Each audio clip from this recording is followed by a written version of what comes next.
Here with Garth Cook, Learning and Development Manager of the Warehouse Group. Good morning, Garth. Good morning.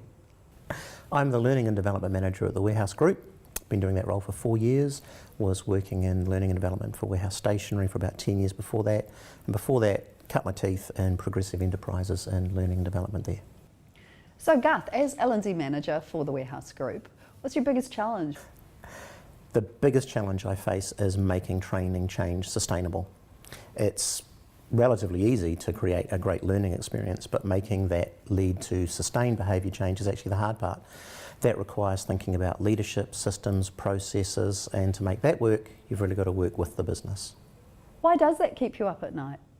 That keeps me up at night because it's actually the thing that we're judged on in the long term. Garth, can you tell us about what you consider to be the best project you've ever delivered? The best project I've ever delivered was the mobile product knowledge for warehouse stationery. We put little job aids onto people's phones so that they could just access them when and where they needed it. They didn't even realise it was learning. We got increased sales lift in all the test sites, everyone loves it, and they're going to be using it for years. So that's more like performance support? It was performance support. It's better learning because people actually get the information in an experience. They're on the shop floor with the customer, with the product. It's actually visual, auditory and kinesthetic. And the chances of them remembering what they've learned is greater over time than any classroom or online training. On-the-spot learning can be more powerful. What's the biggest learning experience or mistake that you've had throughout your career? My biggest learning experience has been to always test the technology. We rely on it so much to always work, but actually it can go so wrong. For example, we rolled out a nationwide training solution that was a video-based training solution, and the videos kept not playing. And it turned out that there was one router in the Coromandel that had its security settings too high and it wouldn't let the network download the codecs to play the videos. We literally had the supplier and our IS team calling each other names for the 3 weeks it took to find that one setting in the network. Got to test your technology, lots, everywhere, every place, every scenario. What are your 3 main guiding principles that you've used throughout your career? The first one is always do your training needs analysis no matter what. Always make sure that you understand what the business needs and what the root cause is before you create any training. Secondly, make the training relevant. Yes, you can make training engaging, fun and interesting and all that stuff, but it's got to be relevant to the person. If it's useful, people will learn, people apply it. Always make your learning relevant to the need. And thirdly, wherever possible, make the learning sustainable.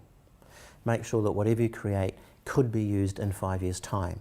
If you do that, then all of the learning that you create will over time build to a pathway, build to a system for your organisation and make the organisation stronger over time. To make your learning sustainable, look at every piece of learning you create and ask yourself the question, could this fit into a pathway forever for this organisation?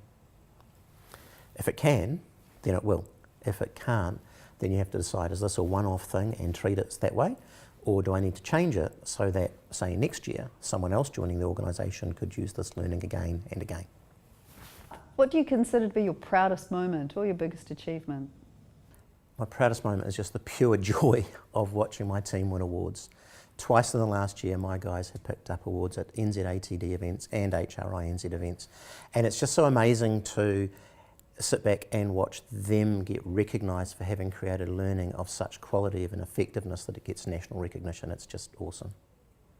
Garth, you're known to have quite a different perspective on LMSs. Can you tell us about that? I think the industry is quite confused about LMSs. A traditional basic LMS actually has the reporting functionality of a payroll system, the deployment functionality of an intranet, and the pathwaying functionality of a poster.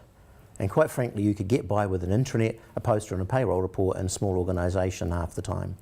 So it's really important to actually question why we have an LMS and what it should do. Too often, the LMS industry scares L&D managers into buying a system. The future of learning management systems is very, very near, and it's about being integrated and seamless. In a nutshell, if your learners can tell that you've got an LMS, you're doing something wrong.